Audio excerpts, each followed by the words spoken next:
श्रीगणेशाय नमः। अथ श्री सूर्य स्तोत्र। ॐ सप्ताश्वं समारुह्य अरुणसारथिमुत्तमं श्वेतपद्मधरं देवं त्वां सूर्यं प्रणमाम्यहं। बन्धूकपुष्पसङ्काशं हारकुण्डलभूषणम् एकचक्रधरं देवं त्वां सूर्यं प्रणमाम्यहं। लोहितस्वर्णसङ्काशं सर्वलोकपितामहं सर्वव्याधिहरं देवं त्वां सूर्यं प्रणमाम्यहं। त्वं देव ईश्वरः शक्रो ब्रह्म विष्णु महेश्वराट् परं धर्मं परं ज्ञानं त्वां सूर्यं प्रणमाम्यहं। त्वं देवलोककर्ता च कीर्त्यात्मा करणांशकं तेजो रुद्रधरं दैवं त्वां सूर्यं प्रणमाम्यहं। पृथिव्यप्तेजो वायुश्च आत्माप्याकाशमेव च सर्वज्ञं श्रीजगन्नाथं त्वां सूर्यं प्रणमाम्यहम्। अखण्डमण्डलाकारं व्याप्तं येन चराचरं गगनालिङ्गमाराध्यं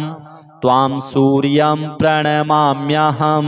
निर्मलं निर्विकल्पं च निर्विकारं निरामयं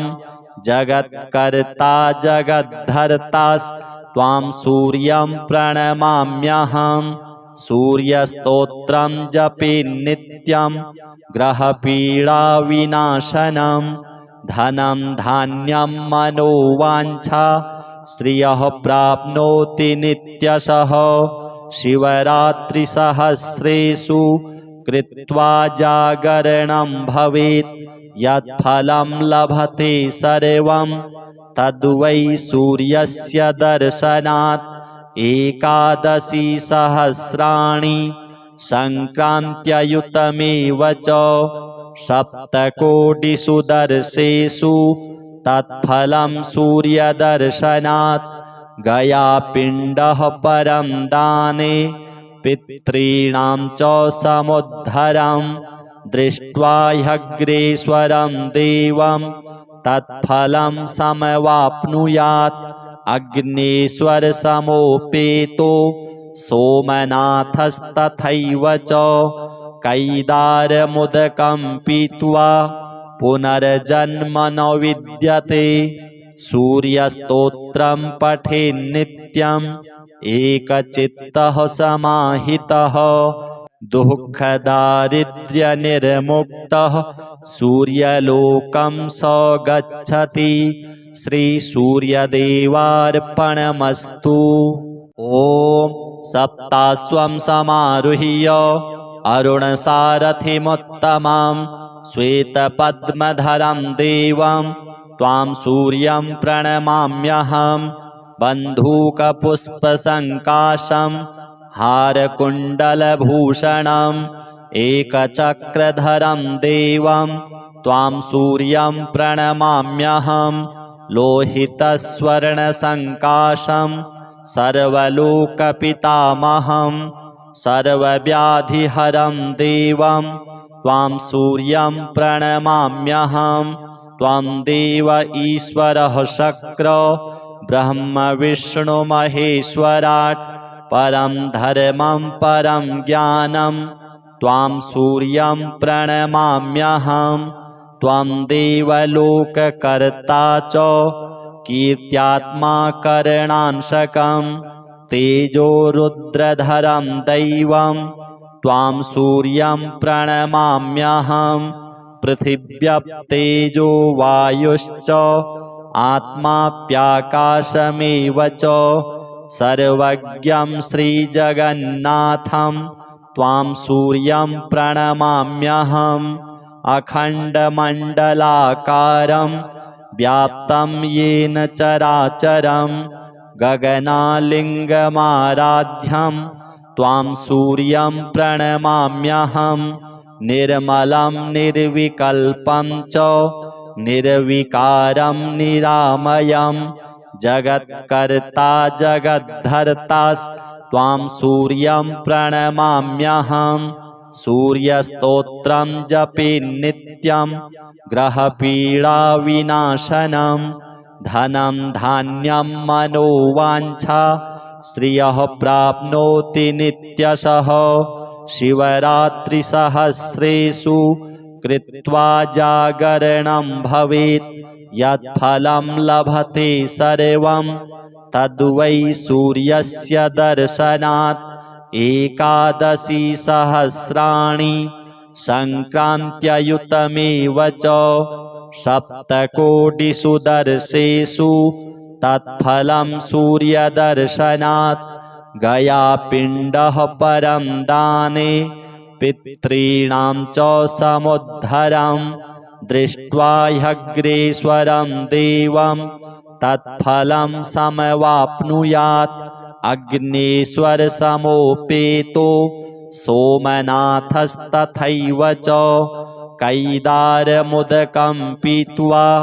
पुनर्जन्म न विद्यते सूर्यस्तोत्रं पठेन्नित्यम् एकचित्तः समाहितः दुःखदारिद्र्यनिर्मुक्तः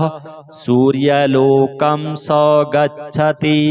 श्रीसूर्यदेवार्पणमस्तु। ॐ सप्ताश्वं समारुह्य अरुणसारथिमुत्तमं श्वेतपद्मधरं देवं त्वां सूर्यं प्रणमाम्यहम् बन्धूकपुष्पसङ्काशं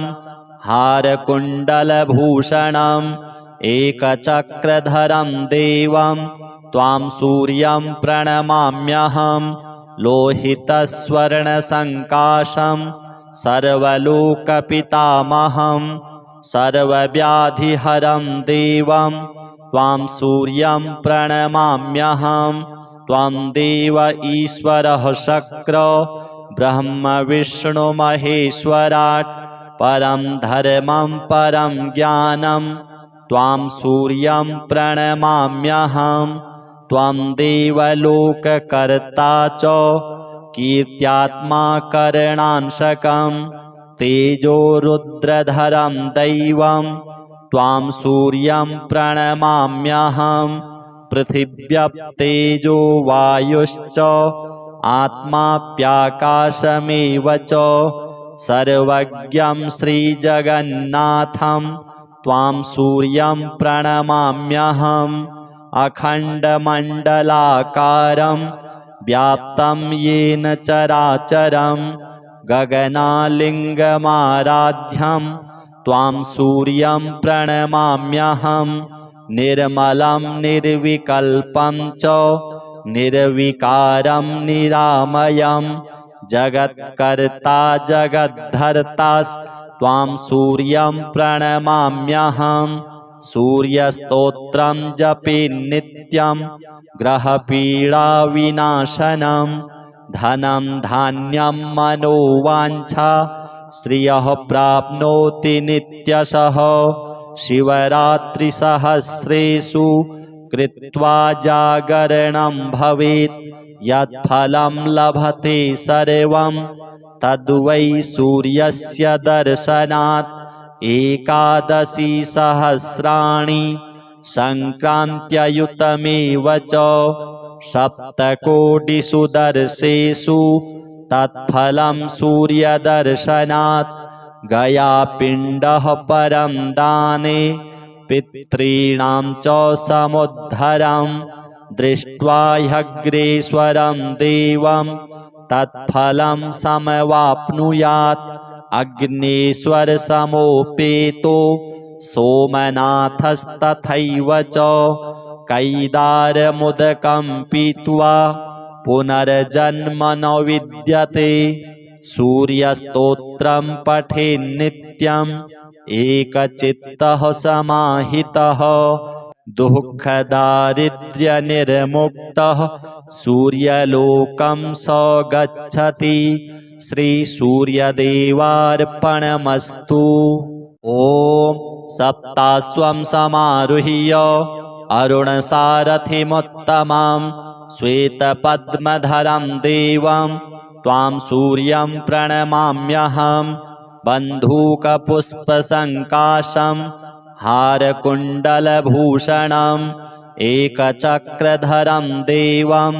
त्वां सूर्यं प्रणमाम्यहं लोहितस्वर्णसङ्काशं सर्वलोकपितामहं सर्वव्याधिहरं देवं त्वां सूर्यं प्रणमाम्यहं त्वं देव ईश्वरः शक्रो ब्रह्मविष्णुमहेश्वराट् परं धर्मं परं ज्ञानं त्वां सूर्यं प्रणमाम्यहं त्वं देवलोककर्ता च कीर्त्यात्मा करणांशकं तेजो रुद्रधरं दैवं त्वां सूर्यं प्रणमाम्यहं पृथिव्यप्तेजो वायुश्च आत्माप्याकाशमेव च सर्वज्ञं श्रीजगन्नाथं त्वां सूर्यं प्रणमाम्यहम् अखण्डमण्डलाकारं व्याप्तं येन चराचरं गगनालिङ्गमाराध्यं त्वां सूर्यं प्रणमाम्यहं निर्मलं निर्विकल्पं च निर्विकारं निरामयं जगत्कर्ता जगद्धर्तास्त्वां सूर्यं प्रणमाम्यहं सूर्यस्तोत्रं जपे नित्यं ग्रहपीडाविनाशनं धनं धान्यं मनोवाञ्छा श्रियः प्राप्नोति नित्यशः शिवरात्रिसहस्रेषु कृत्वा जागरणं भवेत् यत्फलं लभते सर्वं तद्वै सूर्यस्य दर्शनात् एकादशी सहस्राणि सङ्क्रान्त्ययुतमेव च सप्तकोटिषु दर्शेषु तत्फलं सूर्यदर्शनात् गयापिण्डः परं दाने पितॄणां च समुद्धरं दृष्ट्वा ह्यग्रेश्वरं देवं तत्फलं समवाप्नुयात् अग्नेश्वरसमोपेतो सोमनाथस्तथैव च कैदारमुदकं पीत्वा पुनर्जन्म न विद्यते सूर्यस्तोत्रं पठेन्नित्यम् एकचित्तः समाहितः दुःखदारिद्र्यनिर्मुक्तः सूर्यलोकं स गच्छति श्रीसूर्यदेवार्पणमस्तु। ॐ सप्ताश्वं समारुह्य अरुणसारथिमुत्तमं श्वेतपद्मधरं देवं त्वां सूर्यं प्रणमाम्यहं बन्धूकपुष्पसङ्काशं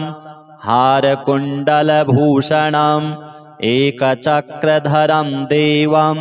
त्वां सूर्यं प्रणमाम्यहं लोहितस्वर्णसङ्काशं सर्वलोकपितामहं सर्वव्याधिहरं देवं त्वां सूर्यं प्रणमाम्यहं त्वं देव ईश्वरः शक्रो ब्रह्मविष्णुमहेश्वराट् परं धर्मं परं ज्ञानं त्वां सूर्यं प्रणमाम्यहं त्वं देवलोककर्ता च कीर्त्यात्मा करणांशकं तेजो रुद्रधरं दैवं त्वां सूर्यं प्रणमाम्यहं पृथिव्यप्तेजो वायुश्च आत्माप्याकाशमेव च सर्वज्ञं श्रीजगन्नाथं त्वां सूर्यं प्रणमाम्यहम् अखण्डमण्डलाकारं व्याप्तं येन चराचरं गगनालिङ्गमाराध्यं त्वां सूर्यं प्रणमाम्यहं निर्मलं निर्विकल्पं च निर्विकारं निरामयं जगत्कर्ता जगद्धर्तास्त्वां सूर्यं प्रणमाम्यहम् सूर्यस्तोत्रं जपे नित्यं ग्रहपीडाविनाशनं धनं धान्यं मनोवाञ्छा श्रियः प्राप्नोति नित्यशः शिवरात्रिसहस्रेषु कृत्वा जागरणं भवेत् यत्फलं लभते सर्वं तद्वै सूर्यस्य दर्शनात् एकादशी सहस्राणि संक्रान्त्ययुतमेव च सप्तकोटिषु दर्शेषु तत्फलं सूर्यदर्शनात् गयापिण्डः परं दाने पितॄणां च समुद्धरं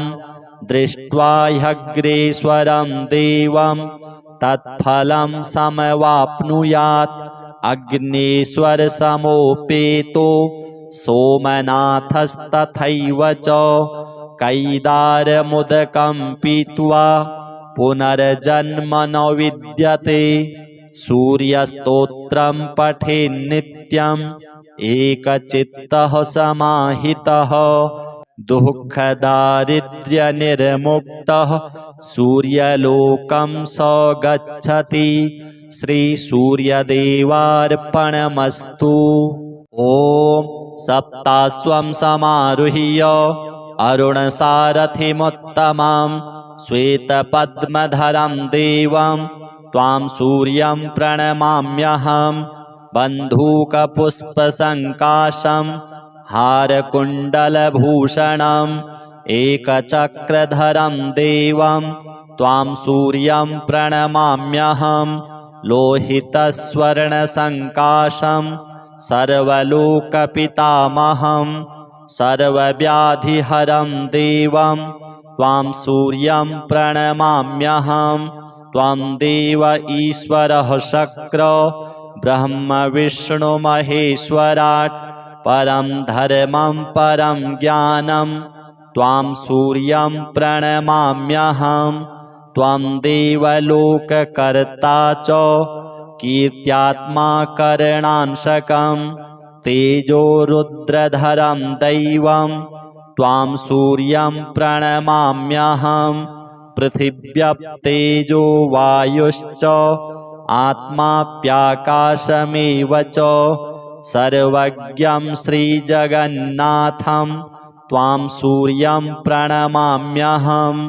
अखण्डमण्डलाकारं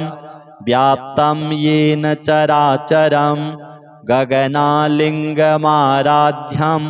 त्वां सूर्यं प्रणमाम्यहम् निर्मलं निर्विकल्पं च निर्विकारं निरामयं जगत्कर्ता जगद्धर्तास्त्वां सूर्यं प्रणमाम्यहम् सूर्यस्तोत्रं जपे नित्यं ग्रहपीडाविनाशनं धनं धान्यं मनोवाञ्छा श्रियः प्राप्नोति नित्यशः शिवरात्रिसहस्रेषु कृत्वा जागरणं भवेत् यत्फलं लभते सर्वं तद्वै सूर्यस्य दर्शनात् एकादशी सहस्राणि संक्रान्त्ययुतमेव च सप्तकोटिषु दर्शेषु तत्फलं सूर्यदर्शनात् गयापिण्डः परं दाने पितॄणां च समुद्धरं दृष्ट्वा ह्यग्रेश्वरं देवं तत्फलं समवाप्नुयात् अग्नेश्वरसमोपेतो सोमनाथस्तथैव च कैदारमुदकं पीत्वा पुनर्जन्म न विद्यते सूर्यस्तोत्रं पठेन्नित्यम् एकचित्तः समाहितः दुःखदारिद्र्यनिर्मुक्तः सूर्यलोकं स गच्छति श्रीसूर्यदेवार्पणमस्तु। ॐ सप्ताश्वं समारुह्य अरुणसारथिमुत्तमं श्वेतपद्मधरं देवं त्वां सूर्यं प्रणमाम्यहं बन्धूकपुष्पसङ्काशं हारकुण्डलभूषणम् एकचक्रधरं देवं त्वां सूर्यं प्रणमाम्यहं लोहितस्वर्णसङ्काशं सर्वलोकपितामहं सर्वव्याधिहरं देवं त्वां सूर्यं प्रणमाम्यहं त्वं देव ईश्वरः शक्रो ब्रह्म विष्णु महेश्वराट् परं धर्मं परं ज्ञानं त्वां सूर्यं प्रणमाम्यहं त्वं देवलोककर्ता च कीर्त्यात्मा करणांशकं तेजो रुद्रधरं दैवं त्वां सूर्यं प्रणमाम्यहं पृथिव्यप्तेजो वायुश्च आत्माप्याकाशमेव च सर्वज्ञं श्रीजगन्नाथं त्वां सूर्यं प्रणमाम्यहम् अखण्डमण्डलाकारं व्याप्तं येन चराचरं गगनालिङ्गमाराध्यं त्वां सूर्यं प्रणमाम्यहं निर्मलं निर्विकल्पं च निर्विकारं निरामयं जगत्कर्ता जगद्धर्तास्त्वां सूर्यं प्रणमाम्यहं सूर्यस्तोत्रं जपे नित्यं ग्रहपीडाविनाशनं धनं धान्यं मनोवाञ्छा श्रियः प्राप्नोति नित्यशः शिवरात्रिसहस्रेषु कृत्वा जागरणं भवेत् यत्फलं लभते सर्वं तद्वै सूर्यस्य दर्शनात् एकादशी सहस्राणि सङ्क्रान्त्ययुतमेव च सप्तकोटिषु दर्शेषु तत्फलं सूर्यदर्शनात् गयापिण्डः परं दाने पितॄणां च समुद्धरं दृष्ट्वा ह्यग्रेश्वरं देवं तत्फलं समवाप्नुयात् अग्नेश्वरसमोपेतो सोमनाथस्तथैव च कैदारमुदकं पीत्वा पुनर्जन्म न विद्यते सूर्यस्तोत्रं पठेन्नित्यम् एकचित्तः समाहितः दुःखदारिद्र्यनिर्मुक्तः सूर्यलोकं स गच्छति श्रीसूर्यदेवार्पणमस्तु। ॐ सप्ताश्वं समारुह्य अरुणसारथिमुत्तमं श्वेतपद्मधरं देवं त्वां सूर्यं प्रणमाम्यहं बन्धूकपुष्पसङ्काशं हारकुण्डलभूषणम् एकचक्रधरं देवं त्वां सूर्यं प्रणमाम्यहं लोहितस्वर्णसङ्काशं सर्वलोकपितामहं सर्वव्याधिहरं देवं त्वां सूर्यं प्रणमाम्यहं त्वं देव ईश्वरः शक्रो ब्रह्म विष्णु महेश्वराट् परं धर्मं परं ज्ञानं त्वां सूर्यं प्रणमाम्यहं त्वं देवलोककर्ता च कीर्त्यात्मा करणांशकं तेजो रुद्रधरं दैवं त्वां सूर्यं प्रणमाम्यहं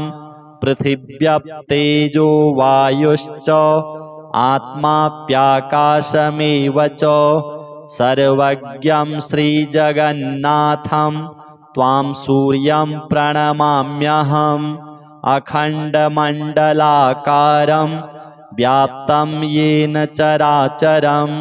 गगनालिङ्गमाराध्यं त्वां सूर्यं प्रणमाम्यहं निर्मलं निर्विकल्पं च निर्विकारं निरामयं जगत्कर्ता जगद्धर्तास्त्वां सूर्यं प्रणमाम्यहं सूर्यस्तोत्रं जपेन्नित्यं ग्रहपीडाविनाशनं धनं धान्यं मनोवाञ्छा श्रियः प्राप्नोति नित्यशः शिवरात्रिसहस्रेषु कृत्वा जागरणं भवेत् यत्फलं लभते सर्वं तद्वै सूर्यस्य दर्शनात् एकादशी सहस्राणि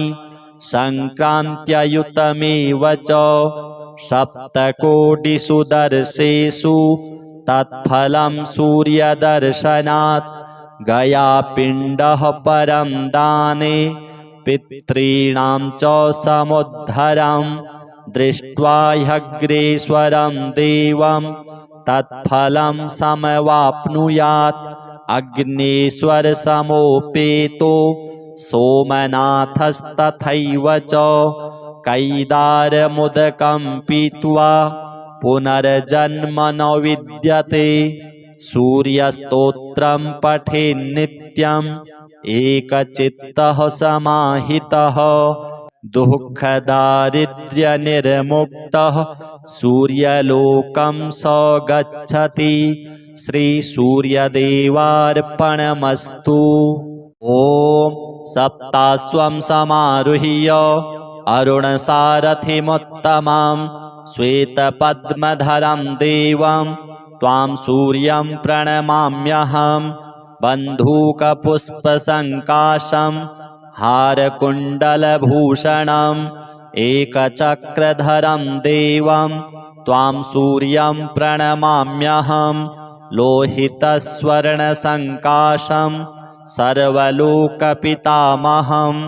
सर्वव्याधिहरं देवं त्वां सूर्यं प्रणमाम्यहं त्वं देव ईश्वरः शक्र ब्रह्म विष्णु महेश्वराट् परं धर्मं परं ज्ञानं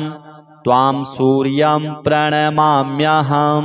त्वं देवलोककर्ता च कीर्त्यात्मा करणांशकं तेजो रुद्रधरं दैवं त्वां सूर्यं प्रणमाम्यहं पृथिव्यप्तेजो वायुश्च आत्माप्याकाशमेव च सर्वज्ञं श्रीजगन्नाथं त्वां सूर्यं प्रणमाम्यहम् अखण्डमण्डलाकारं व्याप्तं येन चराचरं गगनालिङ्गमाराध्यं त्वां सूर्यं प्रणमाम्यहं निर्मलं निर्विकल्पं च निर्विकारं निरामयं जगत्कर्ता जगद्धर्ता त्वां सूर्यं प्रणमाम्यहं सूर्यस्तोत्रं जपेन्नित्यं ग्रहपीडाविनाशनं धनं धान्यं मनोवाञ्छा श्रियः प्राप्नोति नित्यशः शिवरात्रिसहस्रेषु कृत्वा जागरणं भवेत् यत्फलं लभते सर्वं तद्वै सूर्यस्य दर्शनात् एकादशी सहस्राणि संक्रान्त्ययुतमेव च सप्तकोटिषु दर्शेषु तत्फलं सूर्यदर्शनात् गयापिण्डः परं दाने पितॄणां च समुद्धरं दृष्ट्वा ह्यग्रेश्वरं देवं तत्फलं समवाप्नुयात् अग्नेश्वरसमोपेतो सोमनाथस्तथैव च कैदारमुदकं पीत्वा पुनर्जन्म न विद्यते सूर्यस्तोत्रं पठेन्नित्यम् एकचित्तः समाहितः दुःखदारिद्र्यनिर्मुक्तः सूर्यलोकं स गच्छति श्रीसूर्यदेवार्पणमस्तु। ॐ सप्ताश्वं समारुह्य अरुणसारथिमुत्तमं श्वेतपद्मधरं देवं त्वां सूर्यं प्रणमाम्यहं बन्धूकपुष्पसङ्काशं हारकुण्डलभूषणम् एकचक्रधरं देवं त्वां सूर्यं प्रणमाम्यहं लोहितस्वर्णसङ्काशं सर्वलोकपितामहं सर्वव्याधिहरं देवं त्वां सूर्यं प्रणमाम्यहं त्वं देव ईश्वरः शक्रो ब्रह्म विष्णु महेश्वराट् परं धर्मं परं ज्ञानं त्वां सूर्यं प्रणमाम्यहं त्वं देवलोककर्ता च कीर्त्यात्मा करणांशकं तेजो रुद्रधरं दैवं त्वां सूर्यं प्रणमाम्यहं पृथिव्यप्तेजो वायुश्च आत्माप्याकाशमेव च सर्वज्ञं श्रीजगन्नाथं त्वां सूर्यं प्रणमाम्यहम् अखण्डमण्डलाकारं व्याप्तं येन चराचरं गगनालिङ्गमाराध्यं त्वां सूर्यं प्रणमाम्यहं निर्मलं निर्विकल्पं च निर्विकारं निरामयं जगत्कर्ता जगद्धर्तास्त्वां सूर्यं प्रणमाम्यहं सूर्यस्तोत्रं जपे नित्यं ग्रहपीडाविनाशनं धनं धान्यं मनोवाञ्छा श्रियः प्राप्नोति नित्यशः शिवरात्रिसहस्रेषु कृत्वा जागरणं भवेत् यत्फलं लभते सर्वं तद्वै सूर्यस्य दर्शनात् एकादशी सहस्राणि सङ्क्रान्त्ययुतमेव च सप्तकोटिषु दर्शेषु तत्फलं सूर्यदर्शनात् गयापिण्डः परं दाने पितॄणां च समुद्धरं दृष्ट्वा ह्यग्रेश्वरं देवं तत्फलं समवाप्नुयात् अग्नेश्वरसमोपेतो सोमनाथस्तथैव च कैदारमुदकं पीत्वा पुनर्जन्म न विद्यते सूर्यस्तोत्रं पठेन्नित्यम् एकचित्तः समाहितः दुःखदारिद्र्यनिर्मुक्तः सूर्यलोकं स गच्छति श्रीसूर्यदेवार्पणमस्तु। ॐ सप्ताश्वं समारुह्य अरुणसारथिमुत्तमं श्वेतपद्मधरं देवं त्वां सूर्यं प्रणमाम्यहं बन्धूकपुष्पसङ्काशं हारकुण्डलभूषणम् एकचक्रधरं देवं त्वां सूर्यं प्रणमाम्यहं लोहितस्वर्णसङ्काशं सर्वलोकपितामहं सर्वव्याधिहरं देवं त्वां सूर्यं प्रणमाम्यहं त्वं देव ईश्वरः शक्रो ब्रह्म विष्णु महेश्वराट् परं धर्मं परं ज्ञानं त्वां सूर्यं प्रणमाम्यहं त्वं देवलोककर्ता च कीर्त्यात्मा करणांशकं तेजो रुद्रधरं दैवं त्वां सूर्यं प्रणमाम्यहं पृथिव्यप्तेजो वायुश्च आत्माप्याकाशमेव च सर्वज्ञं श्रीजगन्नाथं त्वां सूर्यं प्रणमाम्यहम् अखण्डमण्डलाकारं व्याप्तं येन चराचरं गगनालिङ्गमाराध्यं त्वां सूर्यं प्रणमाम्यहं निर्मलं निर्विकल्पं च निर्विकारं निरामयं जगत्कर्ता जगद्धर्तास्त्वां सूर्यं प्रणमाम्यहं सूर्यस्तोत्रं जपे नित्यं ग्रहपीडाविनाशनं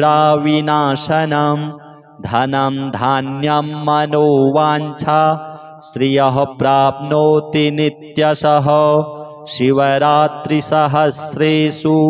कृत्वा जागरणं भवेत् यत्फलं लभते सर्वं तद्वै सूर्यस्य दर्शनात् एकादशी सहस्राणि सङ्क्रान्त्ययुतमेव च सप्तकोटिषु दर्शेषु तत्फलं सूर्यदर्शनात् गयापिण्डः परं दाने पितॄणां च समुद्धरं दृष्ट्वा ह्यग्रेश्वरं देवं तत्फलं समवाप्नुयात् अग्नेश्वरसमोपेतो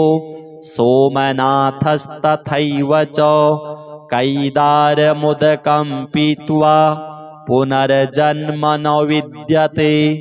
सूर्यस्तोत्रं पठेन्नित्यम्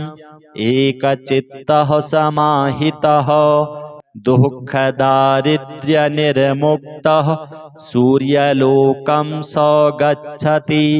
श्रीसूर्यदेवार्पणमस्तु।